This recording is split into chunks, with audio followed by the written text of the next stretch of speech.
Cognitive dissonance is a phenomenon in which an individual, group, or even an entire society embraces multiple worldviews which are completely contradictory of one another. I'm sure you can think of a few examples off the top of your head, but there are a few that are more fatal than how our society today both accepts and rejects those living with Down syndrome. What do I mean by this? Well, on the one hand, we rightfully accept, embrace, and celebrate the lives of those with Down syndrome. Every year on March 21st, we dedicate a day to World Down Syndrome Day, celebrating the lives of those with an extra copy of chromosome 21 in each and every one of their cells. How this plays out is that not only elementary school students, but even professional athletes will don mismatched, colorful socks to show their acceptance and appreciation for those living with Down syndrome.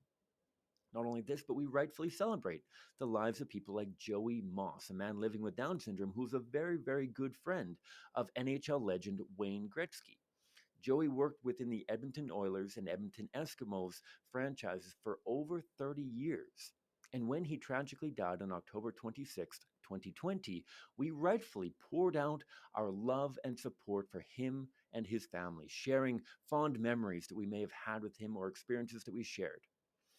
So we have that on one hand, but on the other hand, we have a complete and utter rejection of those living with Down syndrome. What do I mean by this? Well, for many parents who find out that their children have trisomy 21, that extra copy of chromosome 21 in each of the cells, Down syndrome, they're very often presented very heavy handedly at times with the choice of abortion. When they find out during their 8 or 12 or whatever week ultrasound, they are presented with this option of if you want to abort your child, you can do so. And this happens at alarming numbers, not only in Canada and in America, but around the world. In places like Denmark, over 97% of children who are said to have been diagnosed with Down syndrome during an ultrasound exam are killed through abortion. Higher than that, even in Iceland, there's only 3 or 4 children born each year with Down syndrome because nearly 100% of parents who are told that their children might have Down syndrome end up aborting their children. There's several alarming factors in this, and there's even more. I mean, the French government went so far as banning an award-winning commercial that featured people with Down syndrome because they were concerned that it would offend parents who had chosen abortion for their children after finding out they might have Down syndrome. Now, there's countless examples of how pro-lifers respond to this, but I think it's important to really gauge how we're responding because sometimes we respond by saying, oh, well, those that are diagnosed with Down syndrome sometimes don't end up having Down syndrome.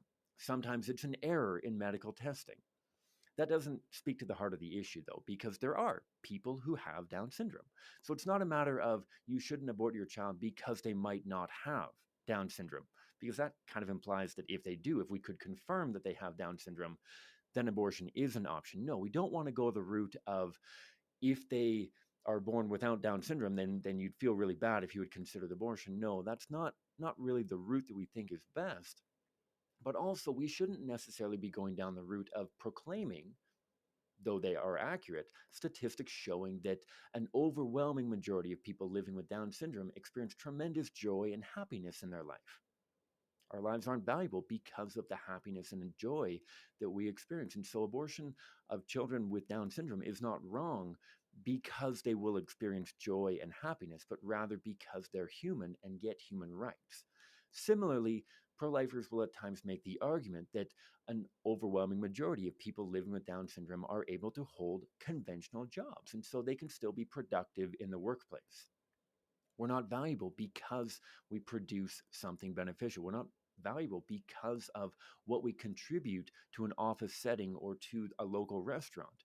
We are valuable because we are humans. We get human rights because we are humans. And those human rights begin when the human's life begins.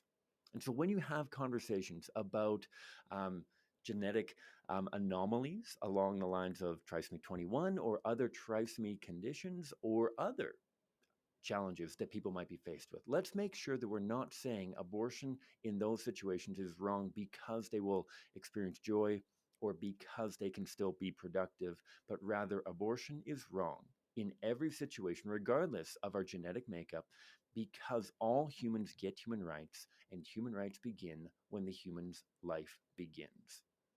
Subscribe to the Pro Life Guys podcast YouTube channel for more clips like this, and for full episodes of the Pro Life Guys podcast, find us on all of your favorite podcast catchers.